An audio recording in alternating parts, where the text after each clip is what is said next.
Hello, everybody. Welcome to We Love Meditation. Also, wishing everybody in India a very happy Indian Republic Day. I want to read an article from this book. It's called How to Meditate. It's from lionsroar.com. It has a lot of amazing articles, lot of amazing meditation Q&A, and it has a lot of good insights that you can use in your meditation practice. I'm going to read an article from page 53. It's called Insight Meditation. Learn the basics of Insight Meditation. So, no matter what kind of meditation practice you are doing, whether you are doing silent meditation, guided meditation, transcendental meditation, you are listening to music, or you're just practicing mindfulness, you can add this Insight Meditation technique into your meditation practice. The author is Larry Yang.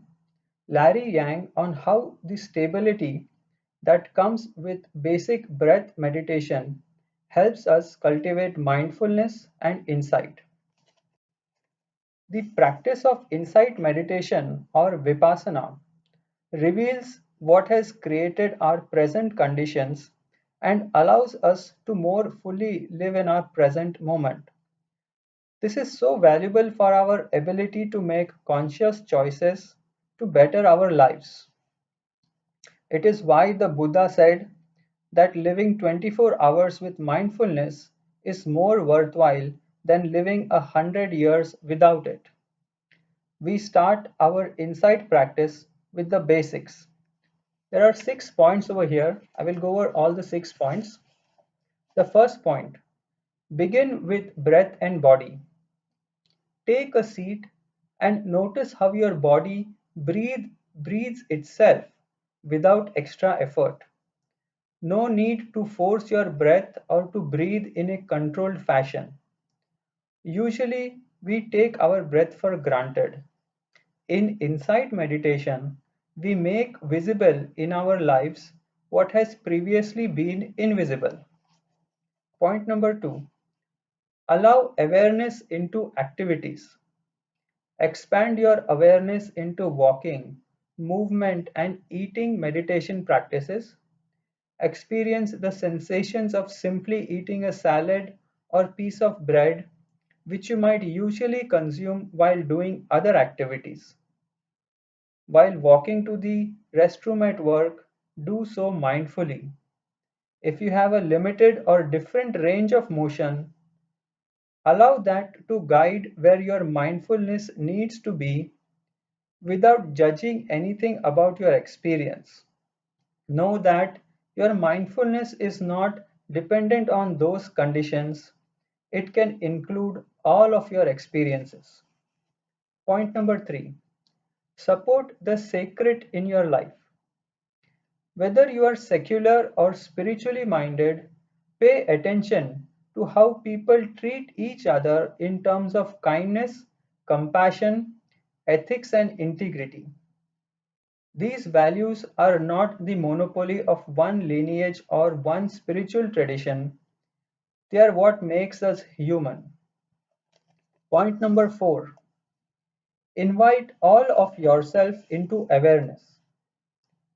We are the products of different lives, backgrounds, families, occupations, roles, cultures, genders, orientation, physical abilities, and economic and educational experiences. Invite all your aspects and identities into your insight practice. Point number five, cultivate continuity and consistency. Develop a daily sitting practice. Be realistic. If it feels difficult, try the 5-5-5 method. Meditate 5 minutes a day for 5 days a week for 5 weeks. If you feel its benefit, you will naturally increase your practice time. Continuity and consistency lead to concentration, clarity, and calmness. Bring your awareness practice into your workplace, your relationships, your creative endeavors. Nothing is outside of mindfulness. The final point, point number 6, support through community. I advise you also to practice with others. Gather with spiritual friends, meet in weekly sitting groups, and join day long retreats. Get like minded and like hearted friends to sit down with you. We never walk our spiritual path alone, and the teaching shows us that we actually awaken together. Attend to these basic points, and the rest will follow. Each teaching leads to all of the teachings, bringing us greater freedom in our hearts and clarity in our minds. Little bit about the author. Larry Yang is a core teacher at Oakland, California's East Bay Meditation Center and Insight Community of the Desert in Palm Springs, and is on the Teachers Council at Spring Rock Meditation Center. He is also the author of Awakening Together. So, this is a very beautiful article. It talks about insight meditation.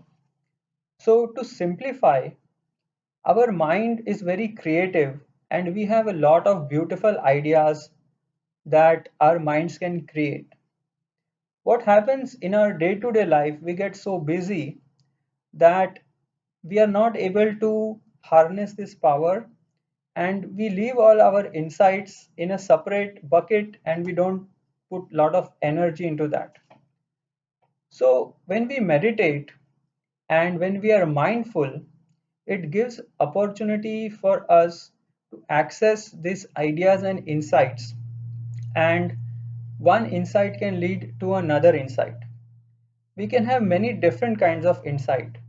Sometimes we can have a brand new insight, a new idea, something totally different from what we have done in the past. Sometimes we can get an old idea in a new fashion, and we can look and investigate into that old idea and that old insight, and we can rejuvenate it. Sometimes if something has not worked out in our life, some of our relationships didn't work out, or some of our business ideas did not work out, or some of our job project ideas did not work out, then we kind of feel disappointed, and we discard all the ideas that we had during that part of our life. So during insight meditation, some of those ideas and those insights might come out again, and we can become aware of those insights. Sometimes what happens is an insight can come in the form of taking a course, or looking at some website, or meeting somebody. That can also be an insight. So we can have insights in different forms. It can be people, it can be some courses, it can be a brand new idea, it can be some old idea, it can be visiting a particular place, going to a museum, attending a particular show, or attending a particular course, or buying some book, or listening to some favorite authors speak, some motivational speakers. It can be going to a place of worship. So any of this can be an insight, and during your meditation practice, when this insight comes, you can kind of play with this insight, you can think more about it, you can give energy to your insight. Also, one of the point over here was to include other people in your meditation practice.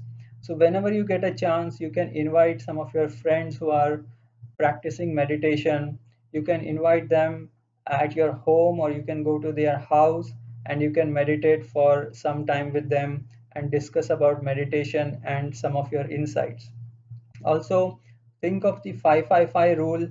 It is more simpler. If you are very busy, you don't have much time, you can just try 5 minutes meditation 5 times a week for 5 weeks, and see if you can achieve that milestone.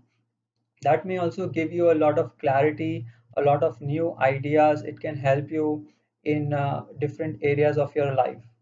And always keep your meditation practice as a priority.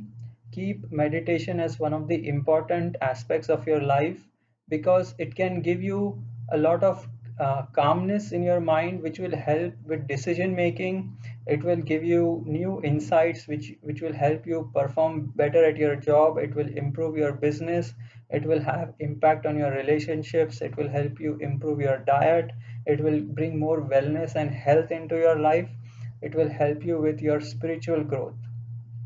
So once again, the book is How to Meditate. It's from lionsroar.com. You can order it online.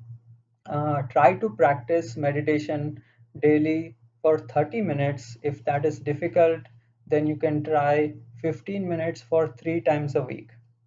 Hope this video helps you and have a great day. Thank you, everybody.